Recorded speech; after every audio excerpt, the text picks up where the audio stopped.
Pokémon Box, Ruby and Sapphire. Let's talk about this bad boy.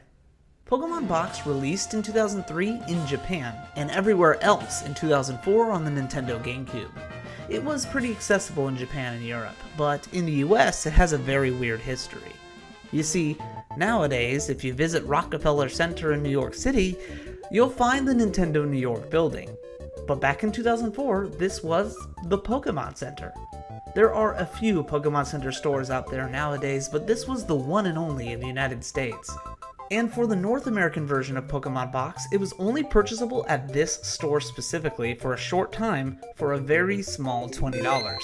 As a result, the North American version of this game is very hard to come by, thus making it quite expensive nowadays. I'm very lucky to have finally gotten my hands on a copy of this, something I've been wanting to do for a long time. But let's talk about what this game actually is, though. In fact, it's not necessarily a game, rather a tool to help store Pokemon off of the cartridges. Think about it as the OG Pokemon Home, but for Generation 3 only, with a few extra features. To even play this game, you'll need a memory card with 59 blocks available to use it. Thankfully, the game comes with a very cool Ruby and Sapphire themed memory card. The stickers on the memory card have been peeled off the insert they initially came on, but this memory card still looks very cool compared to the normal one. With the memory card inserted, you can turn on the game and enjoy the newly remastered opening theme. In fact, nearly all of the music in this game is remastered songs from Ruby and Sapphire, which is a really nice touch. In your Game Boy Advance, insert the game you're going to connect, which can be either Ruby, Sapphire, Emerald, Fire Red, or Leaf Green, and then connect it to the GameCube using the GBA link cable. Starting this game, it instructs you to power on the GBA so it can pull data from the cartridge. There's a unique logo on the GBA screen that I can't find anywhere online, and I was determined to find out how I could get a visual for you, the viewer. With a Wii, GameCube, the GBA player and its disc, a GBA link cable, 2 GameCube controllers, my Elgato capture card, and all of the supporting cables, I am very proud to show you what this screen looks like. Underwhelming to most of you maybe, but you should have seen how thrilled I was to be able to capture this screen. I'm happy I get to show you. Anyways, you're greeted by Bridget, the sister of the famous Lynette in Hoenn, in her workstation. Lynette made the box system as a huge improvement on Bill's system used in the generation prior, and Lynette's PC is still used as the basis for the PC we have today, even in Gen 9. And the theme playing on this part is Falarbor Town, which is the city Lynette lives in. I think that's a cute detail.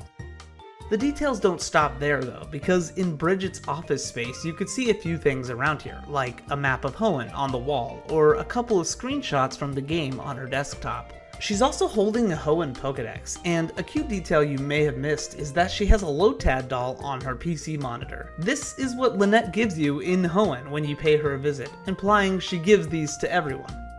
And now I want one. The trainer name and ID from the connected game is displayed on top. As a token of our first meeting, Bridget gives you a mysterious egg and places it in your box, but we'll get to that later. The first option you can choose here is the main one, Arrange Boxes. This is basically Pokemon Home, except the boxes hold 60 Pokemon each instead of the usual 30, for a total of 1,500 Pokemon. On the top are the Pokemon on the memory card, and the bottom are the Pokemon that are on the cartridge. You can move between the two very freely thanks to the use of the C-Stick. You can view their stats screen to see their moves, contest stats, etc. It's actually incredible that the load times between the Pokemon here are faster than Sword and Shield. Anyways, while this is helpful, I was afraid there was going to be no option to move mass amounts of Pokemon at a time. It seems like there was no option for it, but I cracked open the manual like it was the car ride home in 2004, and sure enough, by holding the A button, you can move mass amounts of Pokemon at a time. This feature alone really made Pokemon Box have a ton of value for me. You can't withdraw Pokemon from Box unless you've caught 100 different species per game, however, and that is an unfortunate clunkiness to an otherwise really smooth process. A feature I almost entirely missed though was an option called Go To List, which formats all 1,500 Pokemon in an Excel-like table. From here, you can look at all the Pokemon information on the right side, like which box it's stored stored in, its typing, its stats, its moves, its contest stats, its ability, nature, and even friendship. You can move your cursor to the right side and even filter your Pokemon by these things. Say I wanted to find the Pokemon with the highest friendship. I can select the column and sort it that way. Or I can search by type, whether it be just one or two. You can combine the filters and sorts to find any specific Pokemon you might be looking for. Let's say I wanted to find a water-type Pokemon that knows Aurora Beam, that is also a gentle nature. Hover over the Pokemon and you can jump to its location in the box. For me, this feature is super duper ahead of its time, and I really appreciate this functionality as an Excel geek. Remember that egg we got from Bridget before? Well, there's more where that came from. Transfer that egg to a game, preferably Emerald because that's when Magma Armor helps with hatching, and you'll find a special Swablu that knows the move False Swipe, something it normally can't learn. If Pokemon Box has at least 100 Pokemon in the box, then you get your next egg. Hatching this egg reveals a special Zigzagoon with the move Extreme Speed. Once again, something it normally can't learn. If your boxes have at least 500 Pokemon in it, then you get a third egg, and this one hatches a Skitty with a typically unlearnable Payday. Lastly, if you have 1,499 Pokemon stored in Pokemon Box, you get the fourth and final egg. This one hatches into a Pichu with the special move Surf. I'm going to break away here to apply a note to anyone else in the future who is just as confused and frustrated as I was. So, there's a hidden pre-qualification the game checks to gift you any of these eggs, but the Pichu one is the one that really makes it difficult, because for some reason, all 1,499 Pokemon need to be transferred to Box from the same trainer profile. Because the game only holds 420 Pokemon, this means you need to transfer the Pokemon from Box to the game, then back to Box 4 times at minimum, while saving in between each time. Leave a comment if that doesn't make any sense, but I'll end this by saying, man, I was frustrated not getting this egg after days of researching. Either way, it's cool to flex at the nearest beach and surf away on a Pichu. I can't imagine what these people are thinking. Unfortunately, this Pichu can't be transferred to Generation 4 because all Pokemon need to have their HM moves removed to be sent to Pal Park. And if you do that, well, then it's just a normal Pichu at that point. So, it looks like this Pichu is doomed to the tropical climate of Hoenn for the rest of its life. You can also choose the option Showcase, which is a pretty useless feature, I'll say. This feature allows you to set a stage and then grants you the ability to showcase a Pokemon sprite anywhere you want to. Each stage can hold up to 64 Pokemon to display, and it even accounts for shinies, which is cool.